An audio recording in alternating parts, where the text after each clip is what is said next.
महर्षि स्वामी दयानंद जी ने हमारे व्यवहार को सुधारने के लिए अपने अनेक ग्रंथों में बहुत विशेष बातें कही। दूसरे समोल्लास में बाल शिक्षा को लेकर व्यवहार संबंधी चर्चा करते हैं। तीसरे समोल्लास के अंदर विद्या ग्रहण करनी है तो ब्रह्मचारी के रूप में, विद्यार्थी के रूप में क्या व्यवहार करना है वो संकेत किए। संस्कार विधि के अनेक प्रकरणों में व्यवहार संबंधी वो शिक्षा देते हैं। और यदि हमारा व्यवहार ठीक रहता है तो हम बहुत अंशों में तनाव मुक्त रहते हैं। वर्तमान में व्यक्ति तनाव युक्त है और उस तनाव से युक्त व्यक्ति को तनाव मुक्ति का सबसे बड़ा कारण है हमारा व्यवहार ठीक न होना। यदि हमारा परस्पर का व्यवहार ठीक है, संतुलित है, तो बहुत सारे तनावों से हम बच जाते हैं। बिना बात का तनाव ले लेते हैं। हम जा रहे हैं ट्रेन में, बस में, किसी यात्री के साथ ठीक से व्यवहार नहीं किया, वो अपना जा रहा है, उसको जाना है, हम क्यों उलझे? बिना बात के उलझ गए और पूरी यात्रा को तनाव युक्त करके कर रहे हैं। बहुत सारी चीजें हैं जिन चीजों को हम ठीक कर सकते हैं। व्यवहार की दृष्टि से महर्षि ने लिखा है कि हम झगड़ा नहीं करें। झगड़ा नहीं करना चाहिए। झगड़े से तनाव बढ़ेगा। कभी भी झगड़े से तनाव घटता नहीं है, अभी तो बढ़ता है। जब बात झगड़े की आ गई तो ऋषि दयानंद जी ने संकेत किया हमें कि किन किन लोगों से झगड़ा नहीं करना चाहिए। और आप गृहस्थियों के लिए महर्षि दयानंद सत्यार्थ प्रकाश के पूरे चौथे समोल्लास को समर्पित कर देते हैं। और उस चौथे समोल्लास के अंदर, मैं भूल गया, हमारे इतने विशेष मैंने नए गीत सुने, अब तक बहुत सारे उपदेशकों से सुना, इतने बढ़िया बढ़िया नवीन रचनाएं स्वयं की, मैं नाम भूल गया था संबोधन में, मैं गलती सुधारता हूँ। माननीय हमारे अनिल दत्त जी पहली बार मिले हैं और मन मोह लिया इन्होंने, बहुत सुंदर गीत सुनाते हैं। तो ऋषि दयानंद जी ने चौथे समोल्लास के अंदर किन किन से झगड़ा नहीं करना, किन किन से विवाद नहीं करना, वे व्यक्ति गिनाए। महर्षि ने कहा कि 21 लोगों से झगड़ा नहीं करना चाहिए। 21 लोग कौन कौन? अब याद कर लीजिएगा, बच जाओगे तनाव से। ऋत्विक पुरोहित आचार्यैः मातुल अतिथि संसृतैः बाल वृद्ध आतुरैर वैद्यर ज्ञाति संबंधी बांधवैः माता पितृभ्याम यामी भेर भ्रात्रा पुत्रेण भार्यया दोहित्रा दास वर्गेण विवादम न समाचरेत्। 21 लोग गिनाए, एक एक के ऊपर थोड़ा थोड़ा चिंतन करते हैं। सबसे पहला व्यक्ति कहा है ऋत्विक। ऋत्विज से झगड़ा न करें। ऋत्विक का तात्पर्य है ऋतु ऋतु में यज्ञ करने वाला, विशेष यज्ञ करने वाले से झगड़ा न करें। इसका हम और सरल अर्थ करेंगे तो पुण्य आत्माओं से झगड़ा नहीं करना होता। पुण्य आत्माओं का तो सहयोग करना होता है। पुण्य आत्माओं से विवाद करेंगे तो हमारी बहुत बड़ी हानि होगी। महर्षि व्यास ने योग दर्शन का भाष्य किया और ऋषि व्यास जब कर्म फल व्यवस्था की चर्चा करते हैं तो वहां कहते हैं कि कुछ कर्म फल बहुत सद्य फल देने वाले होते हैं, बहुत शीघ्र फल देते हैं। कौन से शीघ्र फल देते हैं? वहां वे संकेत करते हैं कि यदि कोई अत्यंत पुण्य आत्मा परोपकारी व्यक्ति है, यदि कोई व्यक्ति उसकी सहायता करता है, उसकी सेवा करता है, दूसरा कोई अत्यंत दीनहीन पीड़ित व्यक्ति है, उसका सहयोग सेवा करता है, तो तत्काल पुण्य जुड़ेंगे और इसी जन्म में बहुत शीघ्र उसका बहुत अच्छा फल मिलेगा। इसके विपरीत कहते हैं कि यदि उस पुण्य आत्मा धार्मिक व्यक्ति से हमने विवाद किया, उसको सताया, झगड़ा किया, उसके कार्यों में बाधा डाली, और ऐसे ही जो अत्यंत पीड़ित, दीनहीन, दुखी व्यक्ति है उसको हमने सता दिया, तो पाप रूप वो कर्म जुड़ गया और ये पाप रूप कर्म हमें इसी जन्म में भयंकर पीड़ा, दुख देने वाला होगा। तो पुण्य आत्मा से झगड़ा नहीं करना होता। ऋत्विक। दूसरा कहा पुरोहित। पुरोहित से झगड़ा न करें। पुरोहित कोई सामान्य तो नहीं है। पुरोहित की परिभाषा ऋषि करते हैं, पुरतः हितम करोति यह सह पुरोहितः।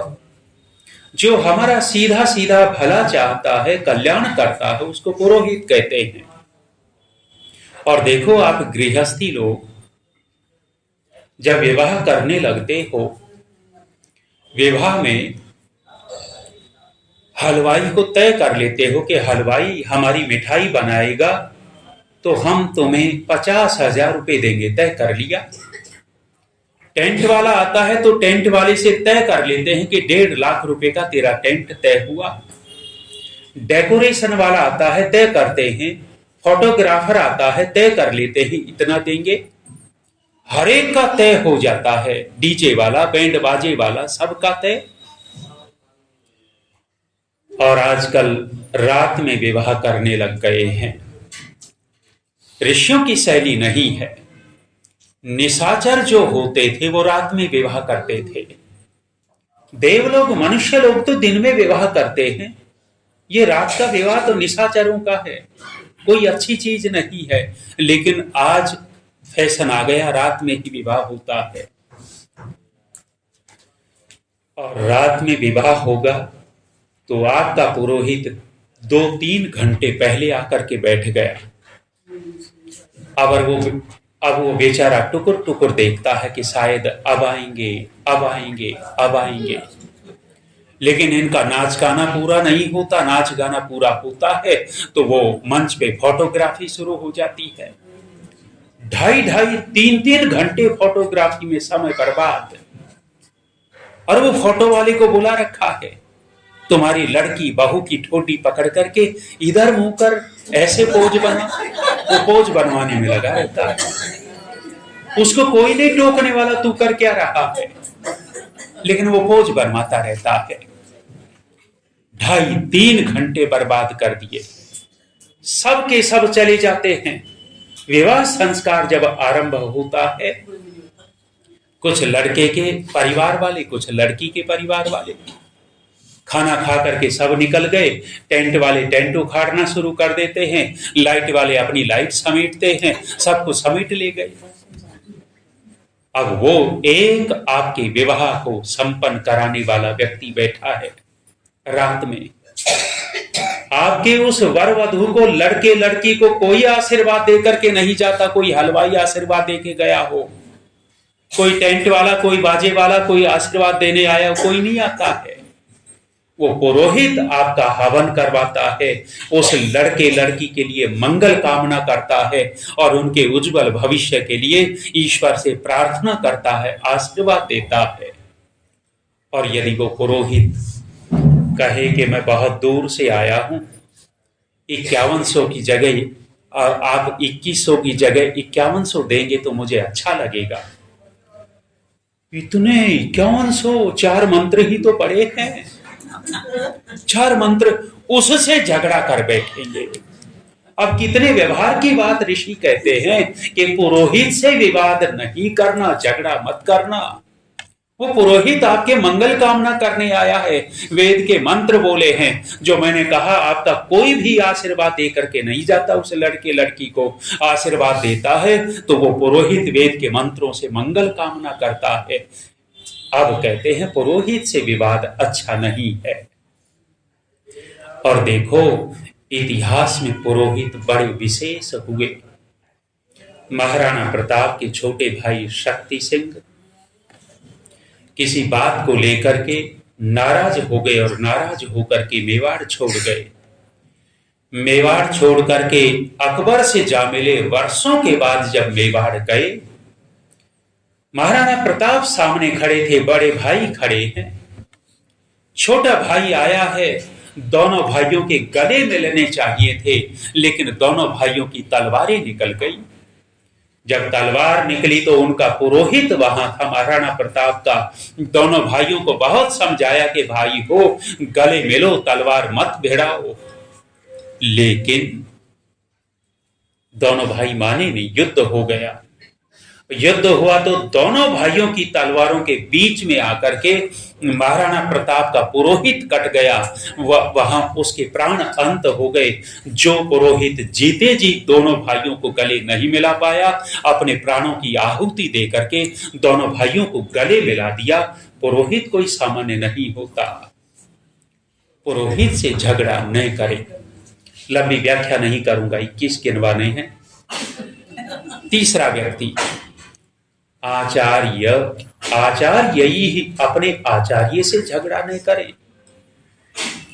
अपने गुरु, आचार्य, शिक्षक, अध्यापक से झगड़ा नहीं करना होता।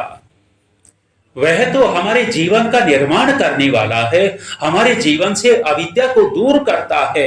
और जो हमारे जीवन से अविद्या को दूर करता हो, हम उससे झगड़ा करें, इससे बड़े कृतघ्न और कौन होंगे। आचार्य से झगड़ा करने का परिणाम बड़ा भयंकर होता है। इतिहास आप पढ़ करके देखिएगा। सांझ के समय दुर्योधन शिविर में प्रवेश करता है और अपने आचार्य को कहता है कि आचार्य द्रोण, यहां क्यों बैठे हो? पांडवों के शिविर में चले जाओ, यहां तो आप वैसे ही बैठे हो। हमारे पक्ष में युद्ध कहां कर रहे हो? आप तो दिखावा कर रहे हो। अपने आचार्य से झगड़ा करता है। और जो लोग अपने आचार्य की इज्जत न करना जानते हो, सम्मान न करना जानते हो, निश्चित है भविष्य में दुर्गति होगी। वो दुर्गति से बच नहीं सकते। हमारा इतिहास अपने आचार्य के लिए इतनी बड़ी संज्ञा दी है गुरु की। गुरु को तो भगवान के समकक्ष रख दिया हमारी सनातन में। इतना विशेष व्यक्ति और उससे विवाद, उससे झगड़ा, परिणाम भोगना होता है। और दुर्योधन ने भयंकर परिणाम भोगा है अपने आचार्य से विवाद करके। ऋत्विक, पुरोहित, आचार्य, यही मातुल। चौथा व्यक्ति गिनाया मामा। मामा से झगड़ा न करें। अब मामा से झगड़ा न करें, कहेंगे कि क्यों न करें? मामा की जरूरत पड़ती है। भात भरने कौन आता है? मामा। जब शादी हो, विवाह हो, तो वही आता है। और यदि उस समय बहन के बच्चों का विवाह हो और उसका भाई वहां दिखाई न देता हो, उस बहन से पूछो क्या लग रहा है। उस बहन को बड़ा दुख होता है। उसका भाई हो और उसके लड़के लड़की का विवाह और भाई न दिख रहा हो, बेचारी दुखी हो जाती है। विवाद न करें, व्यवहार पड़ता है उन लोगों से भी।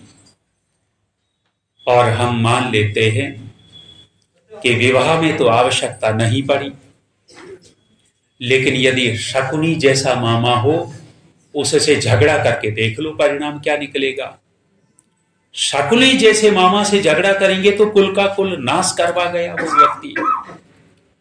और गृहस्थी हो, नाराज मत होना। ज्यादा दिन तक घर में मामा टिकाना अच्छा भी नहीं होता। टिकाया था उन लोगों ने, ज्यादा दिन तक टिका लिया तो देख लो क्या परिणाम निकला। आगे कहा अतिथि। चौथा, पांचवा व्यक्ति अतिथि। अतिथि से झगड़ा न करें। अतिथि का तात्पर्य ऋषि लिखते हैं जिसके आने और जाने की कोई तिथि न हो। जो परोपकारी व्यक्ति है, कल्याण की भावना से प्रचार करता हुआ घूम रहा है और रात हुई आपके दरवाजे पर आ गया, तो उसको ठहराओ, उसके भोजन आदि की व्यवस्था करो, उससे झगड़ा नहीं करना। हमारे आर्य समाज के उपदेशक पहले इसी तरह प्रचार करते थे। अचानक किसी गांव में पहुंच जाते थे और वहां टिकते और रात में भजनोपदेश के माध्यम से प्रचार करते। कानपुर देहात में हमारे एक आर्य समाज के विद्वान भजनोपदेशक पहुंचे तो मुखिया के घर गए। मुखिया के घर जाकर के कहा कि मुखिया जी, तेरे गांव में आया हूं, प्रचार करूंगा और मेरे ठहरने भोजन आदि की व्यवस्था कर दे। मुखिया ने उस अतिथि से झगड़ा कर लिया और झगड़ा करके दुत्कार करके भगा दिया। सांझ हो गई थी, अंधेरा होने लगा। अब बेचारा जाए कहां? गांव के बाहर आया तो एक हरिजन परिवार था। हरिजन परिवार में जाकर के कहा कि भाई, आज रात में तेरे यहां ठहरूंगा। उस हरिजन ने कहा कि आप जानते हो हम कौन हैं? आप तो ब्राह्मण दिखते हो, पंडित हो, और आप नहीं जानते हम कौन हैं? कौन हो भाई? हम हरिजन हैं, हमारे यहां कैसे ठहरोगे? एक और बात का ध्यान दीजिएगा, इस छुआछूत को दूर करने वाला कोई संगठन हुआ तो सबसे पहले आर्य समाज ने ही इस छुआछूत को दूर किया था। हमारा उपदेशक कहता है, भाई कोई बात नहीं, तुम भी मनुष्य है, हम भी मनुष्य है, और मेरे भाई केवल ठहरूंगा ही नहीं, तुम्हारे घर के में भोजन भी करूंगा। जिनको अछूत समझते थे, दूर भागते थे जिनसे। अछूत मनुष्य नहीं होता, अछूत तो गंदगी है, अछूत तो बिजली का तार है, अछूत तो कांटे होते हैं, उनको नहीं छूना चाहिए, वो नुकसान देते हैं। मनुष्य अछूत कैसे हो सकता है? ठहरा। उस हरिजन परिवार ने देखा कि हमारे यहां रहना तो बहुत दूर की बात, हमें छू नहीं सकते, बात नहीं करते। उन्होंने देखा ये व्यक्ति आया है, ऐसा माना जैसे भगवान आ गए हों घर पे। बड़ी श्रद्धा से और बड़ी साफ सफाई से भोजन बनाया, भोजन खिलाया, वो व्यक्ति वहीं ठहरे। संयोग ये हुआ कि रात में मुखिया के लड़के को सांप काट गया। मुखिया के लड़के को सांप खा गया, सांप ने काट दिया, जहर फैल गया शरीर में। पूरे गांव में बात फैल गई। सवेरा हुआ तो हमारे उपदेशक तक भी बात पहुंची कि सांप काट गया मुखिया के लड़के को। हाहाकार मचा हुआ है। देखो, हमारे आर्य समाज की जो उपदेशक होते थे, सन्यासी विद्वान होते थे, वे उपदेश तो करते ही करते थे, लेकिन किसी न किसी रोग की दवाई भी जानते थे, कोई न कोई नुस्खा जरूर जानते थे। ये हमारे उपदेशक सांप के जहर को उतारने की दवाई जानते थे। गुरुकुल झज्जर से स्वामी ओमानंद जी ने पुस्तक लिखी थी, सर्प विष चिकित्सा पुस्तक निकलती है, उसमें बहुत सारे नुस्खे। वो हमारा उपदेशक वहां मुखिया के घर पहुंचा, भीड़ को हटाया, लड़का जमीन में पड़ा हुआ था, हाथ लगा करके देखा, नाड़ी देखी, देखा कि प्राण है, अभी बच जाएगा। उसकी चिकित्सा आरंभ की है। और एक चिकित्सा का तरीका ये कि पीपल के पत्ते ले लेवें और पीपल के पत्तों के जो डंठल हैं, वो डंठल कान के पर्दे को छुआते हैं, और जब कान के पर्दे को छुआते हैं, जहर जिसको चढ़ा हुआ वो व्यक्ति तड़प उठता है। एक आध आदमी पकड़ के बैठा हो तो उसको भी फेंक दे, इतनी तड़पन होती है। उसने पहले ही 2-3 लोगों से शरीर दबवाया और 4-5 बार वो डंठल छुआए, धीरे धीरे जहर उतर गया। जहर उतरा, लड़का उठ बैठा, रोना धोना था, एकदम शांति हुई। वो मुखिया ने देखा कि बेटा तो जीवित। किसने कर दिया ये काम? देखा कि अरे, जिससे झगड़ा किया था शाम को, ये तो वही है। मुखिया ने क्षमा याचना की और फिर परिचय पूछा कि भाई तू है कौन? मुखिया जी, मैं आर्य समाज का उपदेशक हूं। किस लिए आया था?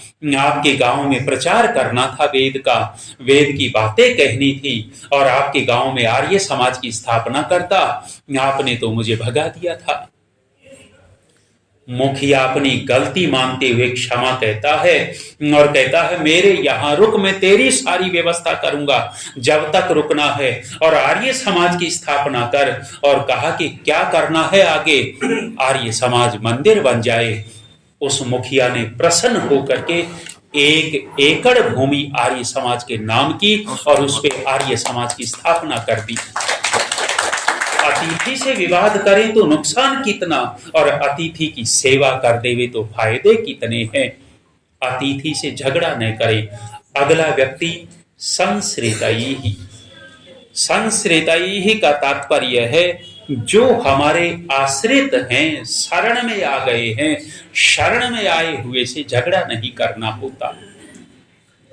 शरण में आए हुए का संरक्षण करना होता है, झगड़ा नहीं।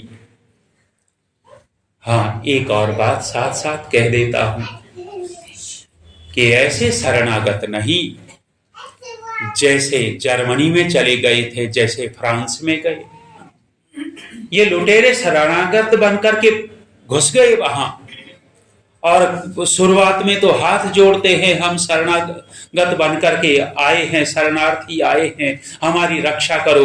और इनकी शरणार्थी देखी, धीरे धीरे मेजॉरिटी बनी, तो कैसे वे उपद्रव करते हैं। उनकी बात नहीं कह रहा मैं, वास्तव में जो शरणागत हैं, धार्मिक लोग हैं। देखो हमारे भारत देश में जो पारसी समुदाय है, पारसी समुदाय ने भी शरण ली हमारे देश में, और उन्होंने ये कहा था कि हमें शरण दोगे तो हम ऐसे रहेंगे जैसे दूध में पानी मिक्स हो जाता है, हिंदुओं को पता भी नहीं लगेगा कि हम पारसी हैं, इतने घुल मिल करके रहेंगे। और उन्होंने करके दिखाया। हमारे रतन टाटा कौन थे? पारसी समुदाय से थे, लेकिन किसी को पता नहीं कितनी देश की सेवा, कितनी राष्ट्रभक्ति ये लोग थे। वास्तव में शरणागत की वो संरक्षण करना होता है। शरणागत फायदा बहुत कर देता है, लेकिन ये इस्लाम वाले कभी शरणागत नहीं हो सकते।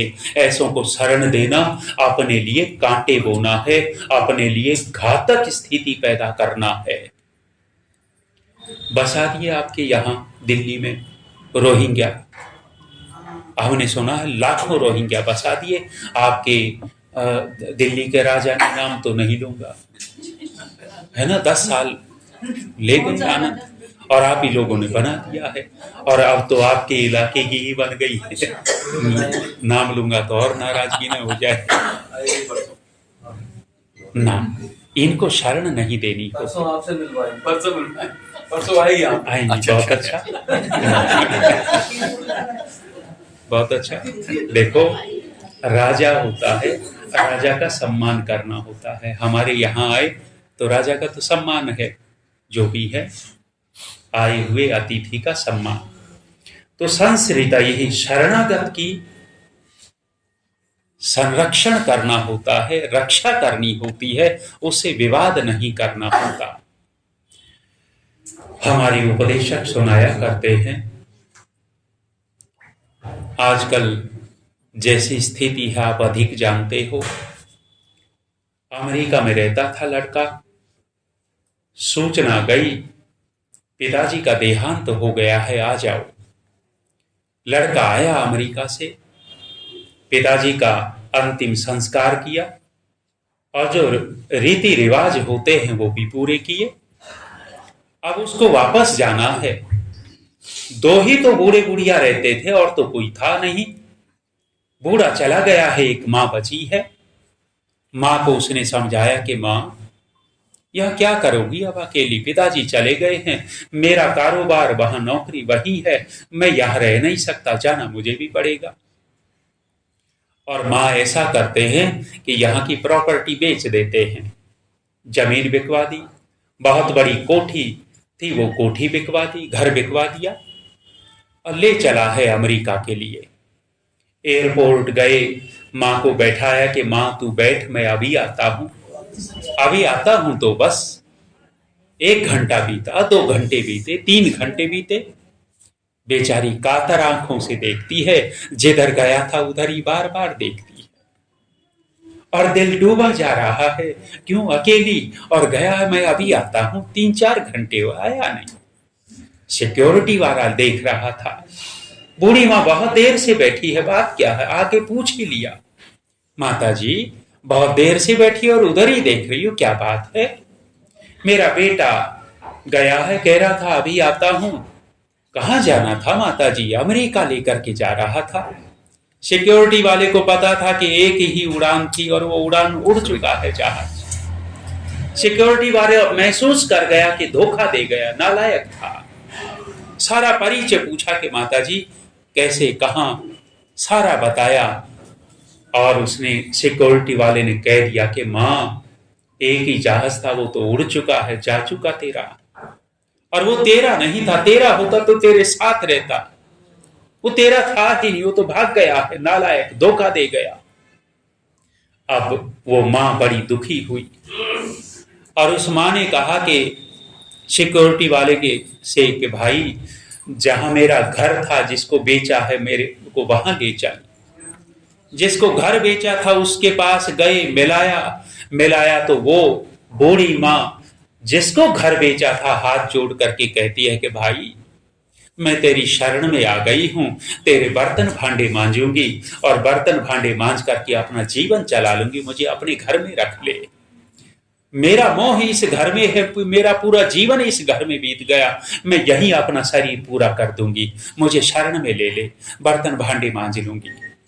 वो भी कोई भला आदमी था। उसने कहा कि मां, वो तो नालायक चला गया, लेकिन मैं तेरा बेटा, तेरे से बर्तन भांडे नहीं मजवाऊंगा, मुझे तो मां मिल गई, मैं तेरी सेवा करूंगा। शरण में आए हुए व्यक्ति से विवाद नहीं, शरण में आए हुए का तो संरक्षण करना होता है। आगे कहा, बालक से झगड़ा नहीं करें, बच्चों से झगड़ा नहीं करना होता। यदि बच्चों से जिद लगाएंगे, बच्चों से जिद लगाने के बाद क्या सम्मान होता है? लोग यही कहेंगे, देखो बच्चे के साथ बच्चा बन गया, जिद लगाई बैठा है। ना, बच्चों से झगड़ा नहीं, विवाद नहीं, उनसे जिद नहीं लगानी होती। और आपको उनको सुधारना है तो सुधारने की शैली तो हो।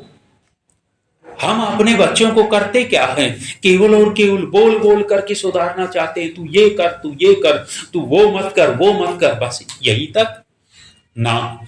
बच्चे जो सीखते हैं, जो सुधरते हैं, वो आपकी बातों से कम, आपकी आदतों से ज्यादा सीखते सुधरते हैं। आदतें ठीक होंगी हमारी तो अपने आप वो सुधरेंगे, लेकिन हमारा जोर ज्यादा इसी पर रहता है। मैं महाराष्ट्र गया, अमरावती परतवाड़ा एक जगह है। हमारे एक युवक बहुत काम कर रहे थे, पंकज, बेचारे पारिवारिक समस्याओं से भी जूझ रहे, लेकिन आर्य समाज के प्रति तड़प है उस व्यक्ति की। उन्होंने बुलाया था, तो एक छोटा सा स्टेशन है वहां, अकोट स्टेशन पर गाड़ी रुकी, हम उतरे तो एक सरदारनी माताजी भी उतरी। भारी भरकम अटैची बैग आदि थे 2-3 उनके। उनका लड़का उनको लेने के लिए आया हुआ था स्टेशन पर। लड़के के साथ जब अपनी मां को लेने आया था तो उस लड़के का लड़का भी, अर्थात सरदारनी का पोता आया हुआ था। रहा होगा 7-8 साल का। दूर से अपनी दादी को देखा तो दौड़ पड़ा, दौड़ करके अपनी दादी के पास गया और अपनी दादी के बैग उठाने लग गया, भारी भरकम बैग। वो छोटा सा बालक उठे कहां, इतनी देर में उसका लड़का आ गया। सरदारनी का लड़का आया, आते ही उसने अपनी मां के पैर छुए, झुक करके पैर छुए। तो वो जो 7-8 साल का बच्चा बैग उठाने में कसरत कर रहा था, अपने पिताजी को पैर छूते हुए देखा, तत्काल बैग छोड़ा और अपनी दादी के पैर छुए। उसको कहा नहीं कि तुम वो पैर छू। हमारे यहाँ तो ट्रेनिंग तुरंत शुरू होती है। हमारे डॉक्टर धर्मवीर जी सुनाया करते थे कि एक घर में गए भोजन करने के लिए, तो एक महिला अपनी 6 साल की लड़की को धकेलती हुई लाई पंडित जी आए हैं नमस्ते कर, पंडित जी आए हैं नमस्ते कर। धक्के दे रही है, वो पीछे हट रही है। वो क्यों धक्के देने पड़ रहे हैं? क्योंकि ट्रेनिंग अभी शुरू हुई है उसकी, पहले तो ट्रेनिंग दी नहीं। धर्मवीर जी कहा करते थे, जब ज्यादा ही उसको धकेलते हुए आगे ले आई, लड़की मेरे पास आई, नमस्ते तो किया नहीं, लात मार करके भाग गई। कहा करते थे तब से बच्चों की नमस्ते से बड़ा डर लगता है। भाई हम क्रियाओं से समझाएं। यदि उस लड़की को धकेलते हुए न ला करके खुद आगे बढ़ जाती और आगे आकर के प्रणाम करती तो लड़की को धकेलने की जरूरत नहीं थी। हम तो जबरदस्ती करते हैं, अपनी क्रियाओं से सिखाएंगे तो बच्चे सीख जाते हैं। इसलिए बालक से झगड़ा नहीं करना होता। बालक से झगड़ा करेंगे तो हम भी बालक ही कहलाएंगे। और कहा वृद्धों से झगड़ा नहीं करें। और वृद्ध का तात्पर्य यहाँ क्या? अज्ञो भवति वै बालः पिता भवति मंत्रदः। बालक वह होता है जो अज्ञानी होता है, और समझदार जो विद्वान है उसको वृद्ध कहा है शास्त्र के अंदर। और हमारे शास्त्रों में कहा विप्राणाम ज्ञानतो ज्येष्ठम। जो विप्र है, ब्राह्मण है, वो ज्ञान से बड़ा होता है। क्षत्रियाणाम तु वीर्यतः। क्षत्रिय जो होता है वो ताकत से बड़ा माना जाता है। वैश्यानाम धन्य धनतः। और जो वैश्य होते हैं वो धन से बड़े माने जाते हैं। और जो शूद्र होता है वयतः, वो आयु से बड़ा माना जाता है। तो कहा कि बड़ों से विवाद न करें।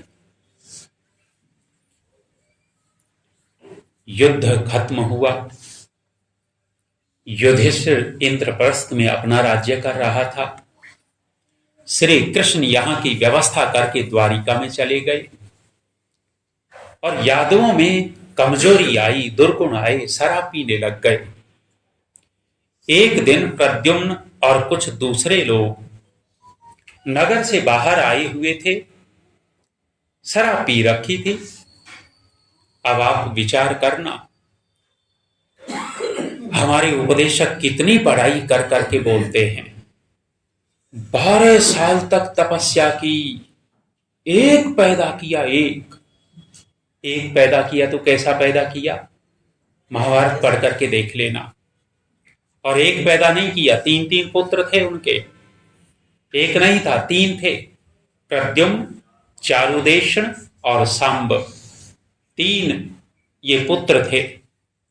और आपको आश्चर्य होगा कि बाप धर्म युद्ध में भाग ले रहा है, धर्म की स्थापना करना चाहता है, और तीनों लड़के बाप के कहे में नहीं, बाप की सहायता नहीं, धर्म युद्ध में एक ने भी भाग नहीं लिया। जिसको कहा जाता है ना 12 साल तक तपस्या करके पैदा किया। और अतिशोक्ति ये कर दी कि जब प्रद्युम्न और कृष्ण आते थे, रुक्मिणी पहचान नहीं पाती थी पति कौन और पुत्र कौन है। कोई ऐसी महिला जो अपने पति को न पहचान पाए, अपने पुत्र को न पहचान पाए? लेकिन अतिशोक्तियां। और अंदर भी कितना रहा होगा। श्री कृष्ण की अवस्था कितनी थी? विवाह हुआ 48 साल, और 12 साल तक तपस्या की। 48 और 12 60 हो गए। 60 और प्रद्युम्न जवान हुए होंगे 18-20 साल मान लो। 80 साल का आदमी और उधर 20 साल का एक, और दोनों में से पहचान नहीं पा रही कि बेटा कौन और पति कौन। है ना आश्चर्य की बात। अरे इतने तो कपौड़े छोड़ो जो पच जाए। उपदेशक लोग इतनी अतिशोक्ति में पहुंच जाते हैं कि पहचान नहीं पाती थी। व्यर्थ की बातें। तो प्रद्युम्न और 2-3 लोग साथ में, उधर से ऋषि आ रहे थे। ऋषियों से मजाक करने लग गए और प्रद्युम्न को साड़ी पहना दी, महिला का वेश बना दिया। और महिला का वेश बना करके अंदर पेट में ठूंस दिया, पेट उभार दिया। ऋषियों से मजाक कर रहे हैं और मजाक करते हुए कहने लग गए, ऋषियों इसके गर्भ से क्या पैदा होगा? अरे बड़ों से उपदेश लेना होता है, उनसे विवाद, उनसे मजाक। ऋषियों से तो उपदेश लेना चाहिए था, लेकिन मजाक करते हुए कहते हैं पुरुष को महिला के कपड़े पहना रखे, गर्भ दिखा दिया और कह रहे इसके गर्भ से क्या पैदा होगा। ऋषियों ने कहा इसके गर्भ से मूसल पैदा होगा और वो तुम्हारा नाश करेगा। गर्भ से कभी मूसल पैदा नहीं होते, लेकिन आप मौसल पर पढ़िएगा, वहां इतनी बुद्धि विकृत हुई यादवों की कि सत्यानाश ही हो गया। आपस में लड़ मरे, कट मरे थे। बड़ों से बूढ़ों से विवाद नहीं करना होता। बाल वृद्ध आतुरई, आतुर व्यक्ति से झगड़ा नहीं करें। आतुर का मतलब आर्त, आर्त कहते हैं दुखी को। पीड़ित व्यक्ति से झगड़ा नहीं करना होता, जो मैंने प्रारंभ में कहा। पीड़ित व्यक्ति हो तो बेचारा पहले से ही दुखी है, दीनहीन है, उससे क्या झगड़ा करना। और यदि हम उससे भी झगड़ा करेंगे तो परिणाम अच्छा नहीं होगा, इसी जन्म में भोगना पड़ेगा। एक हमारे परिचित हैं, उनके गांव में एक व्यक्ति अपने आप में तथाकथित आर्य समाजी, गांव में एक ब्राह्मणी विधवा ब्राह्मणी की 3 लड़कियां, पति चला गया, गरीब ब्राह्मणी, परिवार चलाना है तो उस ब्राह्मणी ने अपनी जमीन गिरवी रख करके कुछ पैसे लिए उधार। अब गरीब है, गरीब की वैसे ही सहायता की जा सकती थी। 3 लड़कियां हैं, वैसे ही आदमी सही वो सोचता है कि विधवा है बेचारी का सहयोग कर देता हूं ना, जमीन गिरवी रखवा ली। कुछ समय के बाद, 2-4 साल के बाद, षड्यंत्र से उस व्यक्ति ने उस गरीब ब्राह्मणी की 1 एकड़ जमीन अपने नाम करवा ली। आज वर्तमान में आपके एनसीआर में 1 एकड़ की कीमत कितनी? कम से कम 1 करोड़, 1.5 करोड़, 5-5 करोड़ तक भी चली गई है। 1 किला, 1 एकड़ लिए होंगे 60-70 हजार रुपए, जमीन हड़प गया। आधा एकड़ जमीन और षड्यंत्र से ले गया। अब आप बताओ, वो बेचारी पीड़ित है जिसकी 3 लड़कियां, वो गरीब है और उसको सता दिया तो ये सुखी रहेगा? महर्षि व्यास कहते हैं इसी जन्म में उसको भोगना पड़ेगा। और अभी देखना, कुछ समय के बाद वो हमारे सामने दिखेगा भोगता हुआ। पीड़ित को पीड़ित नहीं करना होता, उसे झगड़ा नहीं। हम सहायता नहीं कर सकते तो बच करके निकल जाएं।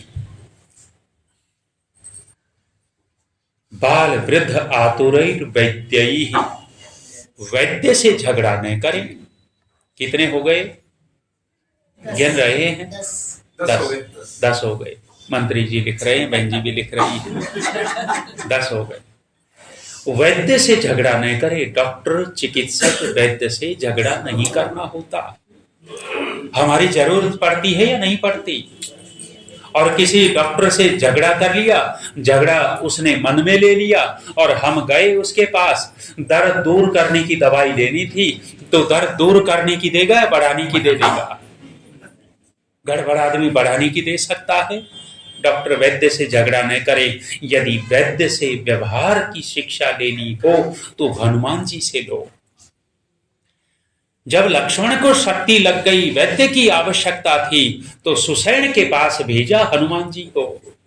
क्यों? क्योंकि सबसे ज्यादा व्यवहार कुशल व्यक्ति थे। और वैद्य के पास हनुमान जी किस तरह से व्यवहार करते हैं, किस तरह से उस वैद्य को मना लेते हैं। वैद्य से झगड़ा नहीं, उससे तो चिकित्सा के उपाय पूछने होते हैं। वैद्य ज्ञाति, आगे कहा ज्ञाति अर्थात अपने वर्ग वालों से झगड़ा नहीं करें।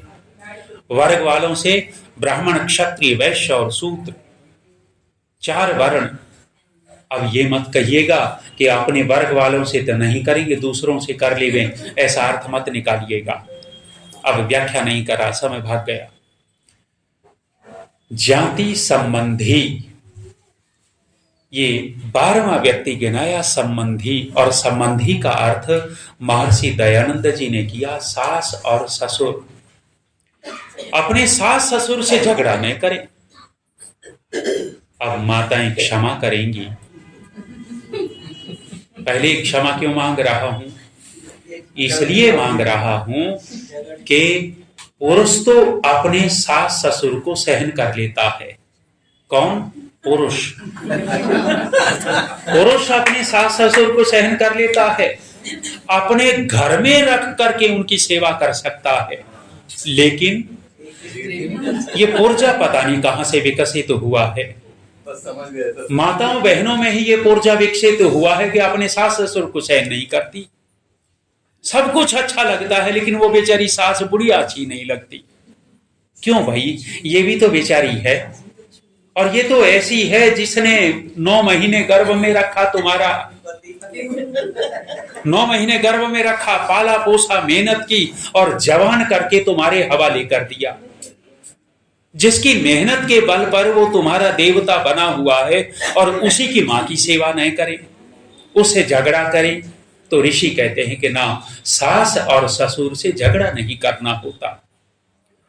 और आश्चर्य की बात है भारतीय महिलाओं की, तो भारतीय महिलाएं कितने विज्ञान में विकसित हो गई, कितना ऊंचा विज्ञान इनका। झगड़ा करेगी। अच्छा, सास बहू के झगड़े में इन दोनों का कलह होता है। इन दोनों के कलह में एक जंतु पिसता रहता है। उस जंतु का नाम क्या है? कौन है? अनुभवी हैं। पीछे हमारे अनिल जी ने भी कहा है कि कपति एक कपुत्र। दोनों का कलह होता है, वो बेचारा बीच में पिसता है। वो सोचता है कि मां का पक्ष ले लिया तो पत्नी नाराज होकर के बैठ जाती है, और पत्नी की हिमायत ले ली तो मां नाराज होकर के बैठती है। ये बेचारा जाए तो जाए कहां? और इनका विज्ञान इतना विकसित कि आपने उस बेचारे देवता की सुरक्षा के लिए एक दिन का चुनाव किया, जिसका नाम करवा चौथ। करवा चौथ एक दिन उसकी रक्षा की कामना करती है, और उस दिन तो बड़ा रिझाती है, और वो बेचारा भी बड़ा रीझ जाता है। और करती क्या है? उस दिन ऊपर वाले चांद को छलनी में से और अपने वाले चांद को भी छलनी में से देखती है, और वो बेचारा समझ नहीं पाता कि छलनी करती क्या है। छलनी तो कचरे को छाना जाता है, और वो बेचारा खुश हो रहा है कि छलनी में से मुझे देख रहे हैं। ये नहीं समझ रहा कि छलनी कचरे छानने का काम करती है। माताएं विद्रोह कर देंगी। पहले क्षमा मांग ली मैंने।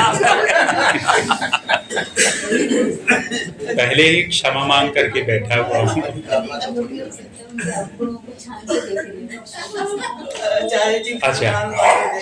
अच्छा, आप देखो, छलनी में से ज्यादा सुंदर दिखता है छलनी हटा करके। छलनी में से तो ऐसा दिखता है जैसे चेचक हो गया, दागदार।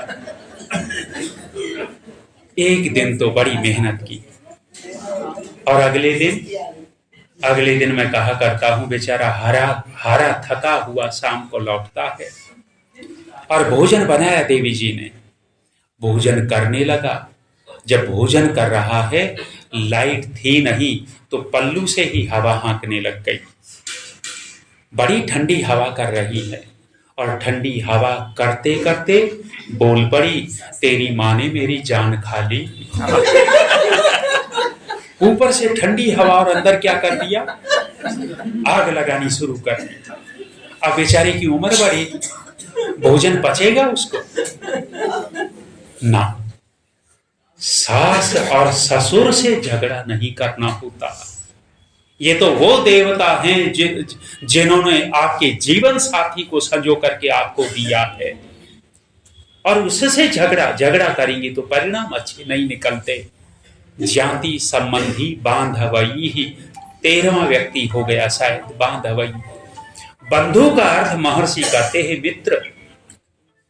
मित्र से झगड़ा नहीं करना होता। संसार के अंदर अनेक सारे हमारी रिश्तेदारी है, हमारे संबंध हैं, लेकिन एक विशेष अलग से संबंध मित्र का होता है। ये मित्र हमारी रिश्तेदारी में नहीं आता, हमारे वर्ग में नहीं आता, हमारी जाति विशेष में नहीं आता। मित्रता तो विशेष व्यक्ति से हो ही जाती है।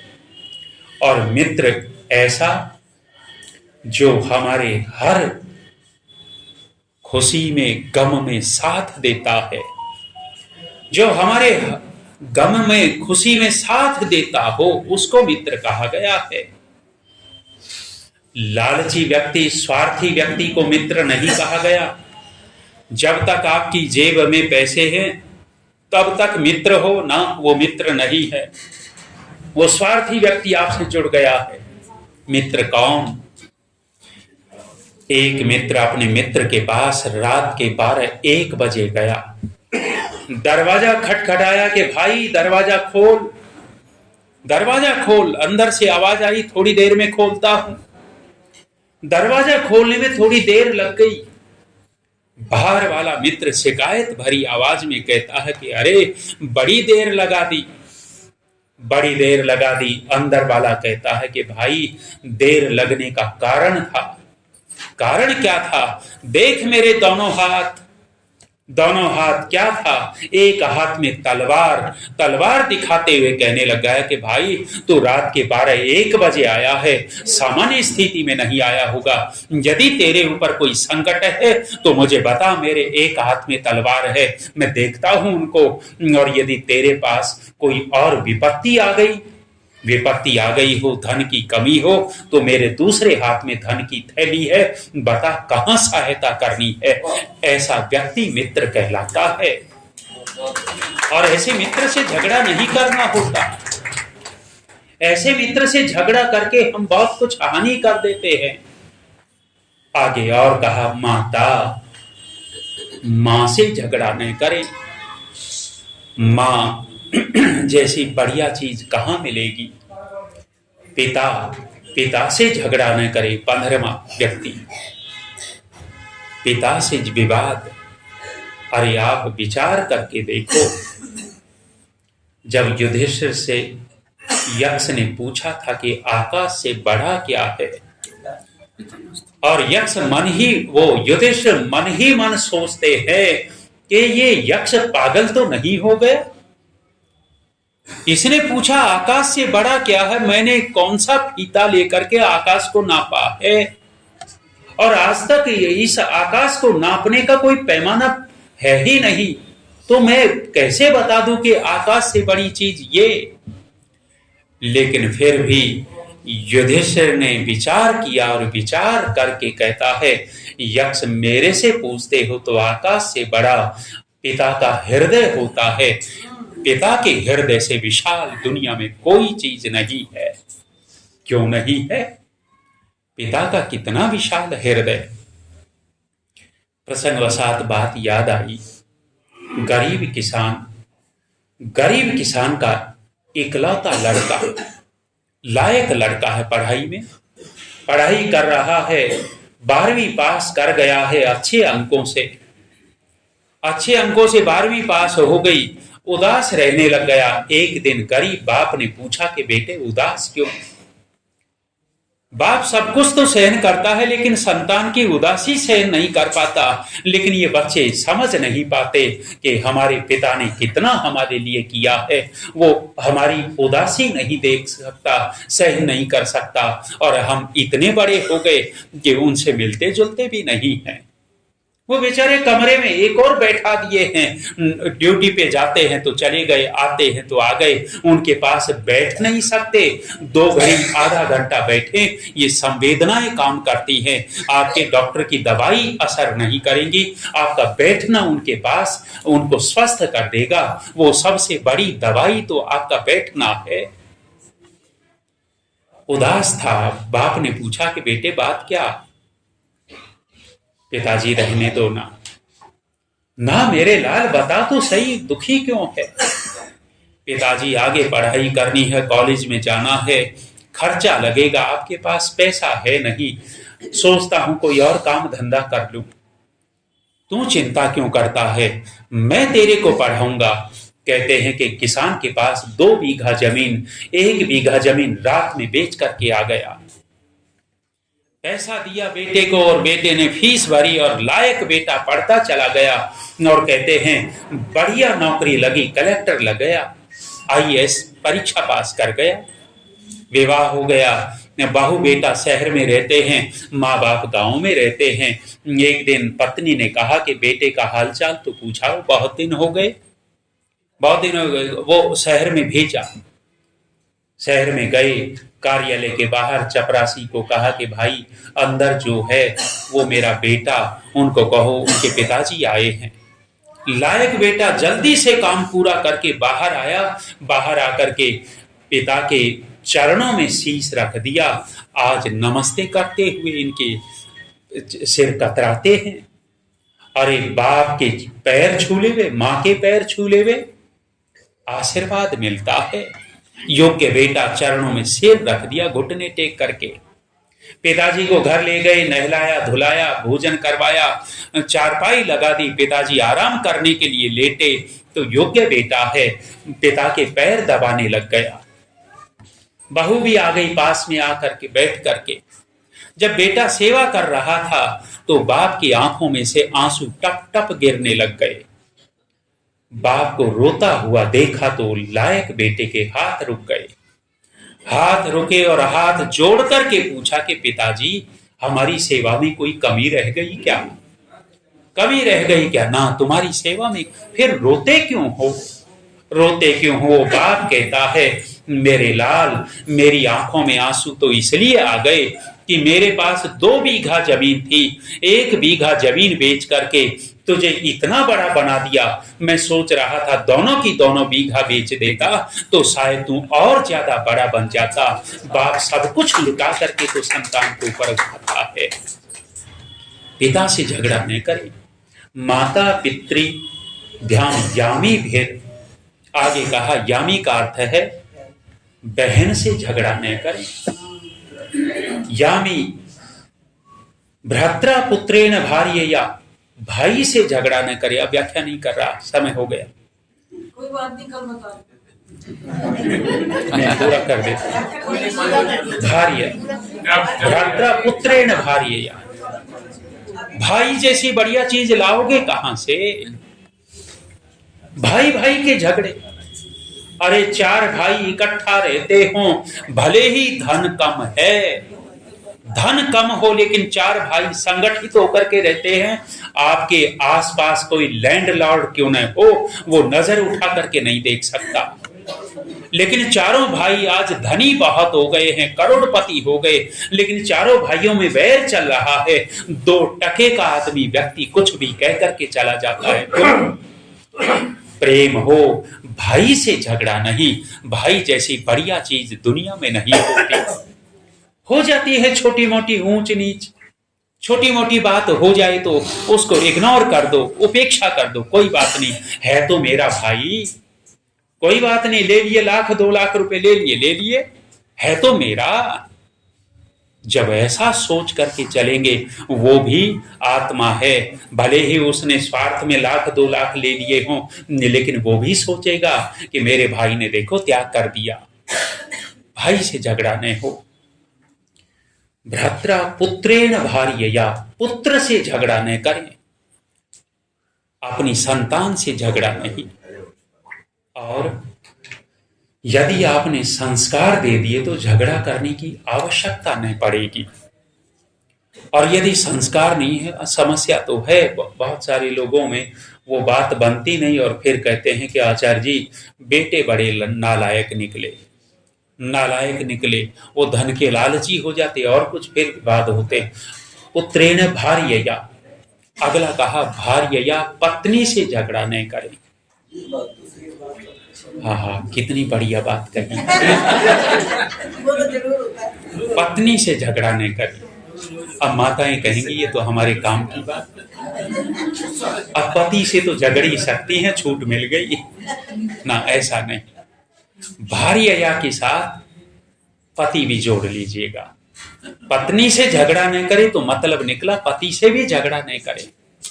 लेकिन आजकल इतने झगड़े, हथियार उठते हैं, वाणी से तीर चलते हैं, और तीर ही नहीं हथियार उठते हैं इनके। वो पीछे भी सुनाया हो, एक लड़का स्कूल में देर से गया तो अध्यापक ने पूछा कि देर से क्यों आया? मम्मी पापा लड़ रहे थे इसलिए देर हो गई। कहने लगा कि भले आदमी उनको लड़ने देता, तू तो टाइम पर आ जाता। लड़के ने भोला सा मुंह बना करके कहा कि गुरुजी क्या करता, मेरा एक जूता मम्मी के हाथ में था। झगड़े पे झगड़े चल रहे ना। पति पत्नी झगड़ा न करे भारे या। दुहित्रा दास वर्गेण 20वां व्यक्ति गिनाया, दुहित्रा अपनी पुत्री से झगड़ा न करे, बेटियों से झगड़ा नहीं करना होता। और अंतिम कहा दास वर्गेण, सेवक वर्ग से, अपने नौकर चाकरों से झगड़ा नहीं करना होता। यदि वे आपको पसंद नहीं आ रहे तो बिना झगड़ा किए चुपचाप उनका हिसाब किताब करो और उनको भेज दो, फायदे में रहेंगे। झगड़ा करेंगे हानि में रहेंगे। कितने हो गए? 21। यही प्रवचन मैंने लक्ष्मी नगर दिल्ली में ही एक परिवार में दिया तो प्रवचन पूरा हो गया। एक बहन जी नाराज हो गई तो नाराजगी प्रकट करने के लिए आई और आकर के कहने लगी कि आचार्य जी आपने तो सबको मना कर दिया, फिर झगड़े किससे? सबको मना कर दिया, फिर झगड़े किससे? माने ये बताना था कि किन किन से लड़ाई करनी है। महर्षि दयानंद जी ने व्यवहार की बातें कही, और यदि हमारा व्यवहार ठीक रहता है तो हम तनाव मुक्त रहते हैं, और यदि व्यवहार बिगड़ता है तो हम तनावग्रस्त हो जाते हैं।